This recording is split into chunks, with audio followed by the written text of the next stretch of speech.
It's 5:45 p.m., which means it's time for BC TV's Nightly News Roundup. I'm tonight's host, Roland Boyden, and this is 5:45 Live. Tonight, we'll be talking about who's got the facts on Melissa Barrett's murder, what kind of ruckus the Marina has going on right now, why hopping on your hog could make you a hero, when to watch the WINDHAM Orchestra, where town manager BARB SONDAG wants you next Tuesday, and more. All that in 15 minutes. So stick with us.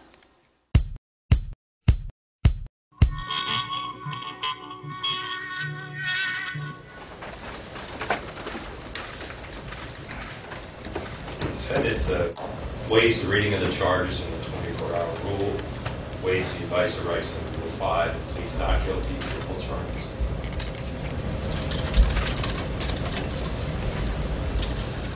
I just need one moment based on what you had just, the inquiry you had for the last minute.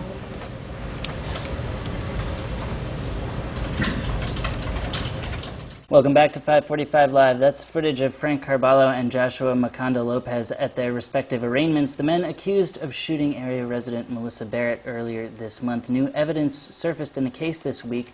The affidavit details the arrival of Carballo and Macondo Lopez at the workplace of Danielle Clemens, the owner of the apartment where Melissa Barrett was residing at the time of her alleged abduction. Clemens stated that the two men arrived at her work roughly 30 hours before Barrett's death, demanding that Clemens take them to the apartment where Barrett had locked herself in. Clemens told police that upon their arrival there was an immediate confrontation between Barrett and Carballo, during which he demanded that she return his stolen drugs. At Carballo's instruction, Macondo Lopez obtained a gun from their car, an automatic handgun Clemens witnessed and described to police.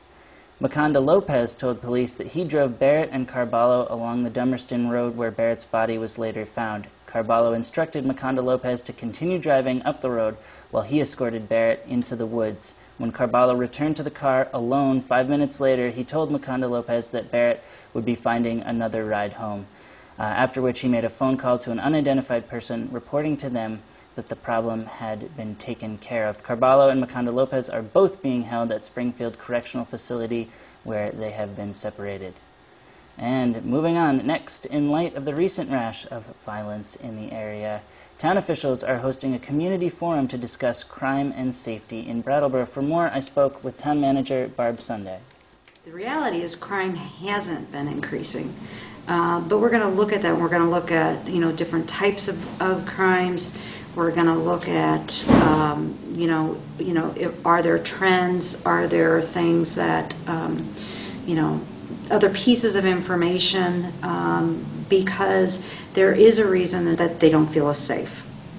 So we're going to talk about some data. We're going to have the police department talk about things that they've been doing, increased foot patrols in the downtown area, quarterly meetings with bar owners. We're going to talk about some of the things that we've been doing as a town to kind of both a little more proactively address issues. We have the state's attorney's office. They're going to be coming. They're going to be talking about what crime from the prosecutor's perspective. What trends have they seen? In addition, we're going to have the police department. Going back to the police department, they're going to talk about how do you report crimes. What's the information that's really valuable when you're calling the police department. Those kinds of things. And then we're going to have somebody from the Brattleboro Retreat come. And they're going to talk to us about, what they see are some of the trends that they see in their line of work with addiction and mental health issues. We really are encouraging people to come and to listen and to talk and to participate. Really, this is only going to be successful if people come. We want to get the data out there so that we're talking about the realities. We want to hear what people have to say, what they're observing, what they're feeling, and then we want to come to some action items by the end of the evening so that people can walk away from this meeting with kind of a to-do list. We will have a to-do list, and we can take back our community. Forum starts at 6:30 p.m. this coming Tuesday, August 23rd.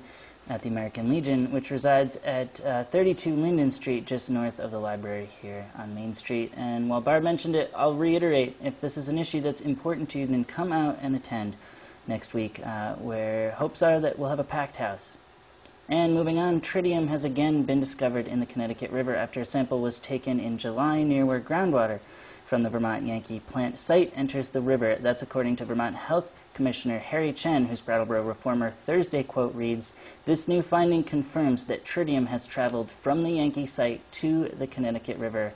Earlier this summer, NRC Senior Resident Inspector for Vermont Yankee David Spindler commented on the condition of the plant at a June NRC safety assessment hearing. In 2010, Entergy operated Vermont Yankee safely and met all safety cornerstone objectives. This was determined based on independent inspection conducted by 2 resident inspectors, along with numerous region-based specialist inspectors and objective performance indicators. And with that, it's time to hit our calendar. And it's the weekend calendar, which means I like to think it gets just a little bit more intense here in 545 Live. There's just that much more going on the weekend. Let's see. Tonight at 7 p.m. at the VFW here in town, Brattleboro, Pop Warner is hosting their big-time fundraiser to raise money for new equipment. The event includes a raffle that boasts Red Sox VIP tickets and pricey hotel stays. And thanks to the magic of cell phones and Skype, we're going to try and send it to the Marina, where Joe Bushy and my senior news correspondent is standing by. Hopefully remote broadcast cell phone style with the event organizers. Let's see if we can get it going here. Vermont, we're talking with Chris Millerick, and he's with Brattleboro Pop Warner Football, the Brattleboro Generals, and he's going to tell us a little bit about a fundraiser they're having tonight up at the VFW. Hey, Chris, how are you? I'm doing great, thanks. Yeah, we got the Nines playing at the Brattleboro VFW tonight.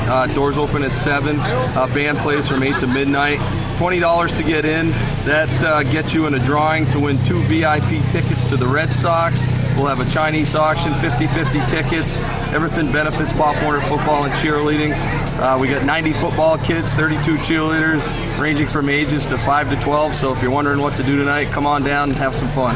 Love to see you. Thanks very much, Chris. We'll make sure and get this out. Back to you, Roland. Thanks, Joe. Doing a little live remote broadcast from the Marina, where they have plenty of hubbub, it being Friday night. Thanks to the magic of cell phones and Skype, we'll continue our low-budget remote broadcasts throughout next week as well. And with that, it's time to move on with the calendar. So, also tonight at the Putney Community Center, there'll be a family reggae night dance party that runs from 6 to 9 p.m. The Community Center resides at 10 Christian Square in Putney, Vermont. And Saturday, the Brattleboro Farmers Market will open from 9 a.m. to 2 p.m. As always, they'll be just west of Exit 2 here in Brattleboro and provide the usual bevy of local foods, crafts, and more. This week's musical performers are Shingle the Roof. And Saturday, the Brattleboro Retreat is hosting their Ride for Heroes benefit on their campus for their Uniformed Services program. The ride, which starts at 10 a.m., comes hand in hand with a lunch raffle, auction, and more. And at 1 p.m. on Saturday, you could stop by the Guilford Center Meeting House for the Brattleboro Ensemble Chamber Music Concert and Fundraiser for the Guilford Free Library. For tickets, call Becky Anderson at 802-257-0064. And also for Sunday fun, here's another of the press releases I've spent all morning memorizing, so here goes.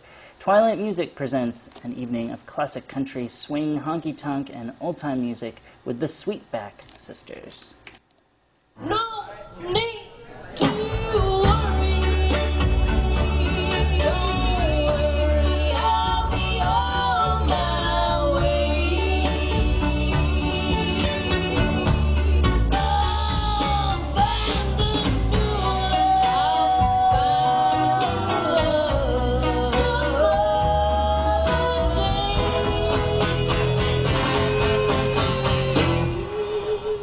The Sweetback Sisters performing their tune I'm Feelin' Bad in Nashville last year, courtesy of the YouTuber Brian Patrick Buchanan. The sisters' stop in Brattleboro will celebrate the release of their new CD, Looking for a Fight, at Next Stage in Putney, Vermont on Sunday, August 21st at 7:30 p.m. And to wrap up the calendar Sunday, the Elliott Street Cafe hosts their musical mentoring concert series with Sam's Sunday Set and Shed, with Samira Evans and Rebecca Holtz. That starts at 4 p.m. at the cafe just past the parking garage off Main Street here in Brattleboro. And if we missed your event or you want more coverage than just me yammering away at the cameras here, then you can email me, roland@brattleboro.tv.org. That's ROLAND at brattleboro.tv.org. And we'll do our best to get your event covered. But we'll also try and put a face to your event if you or someone from your organization wants to get on TV talking about it. Again, ROLAND at brattleboro.tv.org. Get in touch with us, and we'll get you on 545 Live. And with that, it's time to move on to our BCTV Schedule Quick Glance. The Quick Glance is my daily opportunity to shamelessly plug what's coming up here on BCTV on both our Comcast cable channels 8 and 10. Tonight at 7 p.m. on Channel 8, we have the leftist love potion Democracy Now! With the endearingly indignant Amy Goodman, followed by the Wyndham Orchestra's 9th on the 10th performance at the Latches Theater this July.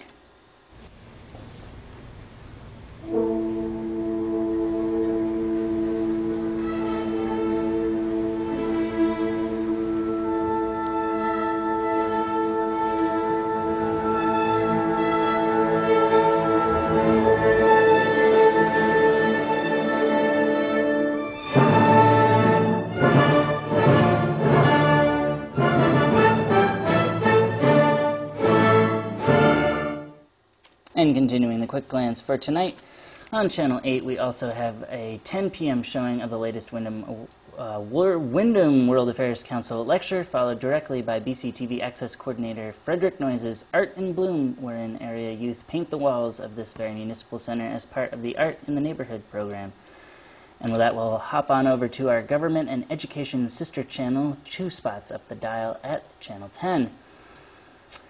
Let's see, we have a 6 p.m. rebroadcast of the August 8th Planning Commission meeting, followed by a program on the reapportionment of local legislative districts from Channel 17 out of Burlington. That shows at 9:30 p.m. also on Channel 10.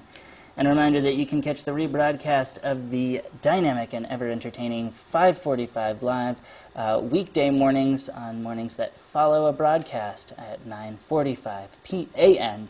on Channel 10, 9:45 a.m. So I know how hard you try to get home, flick on the channel here to watch 545 Live, but if you miss us for some reason, then tune back into Channel 10 following mornings at 9:45 p.m. and see all the things you missed.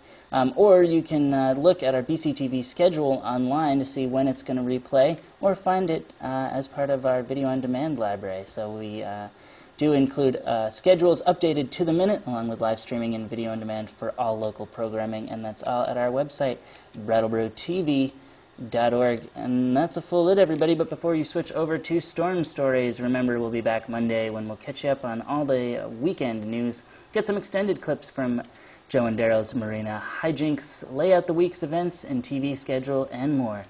For BCTV and 545 Live, I'm Roland Boyden saying good night, everybody.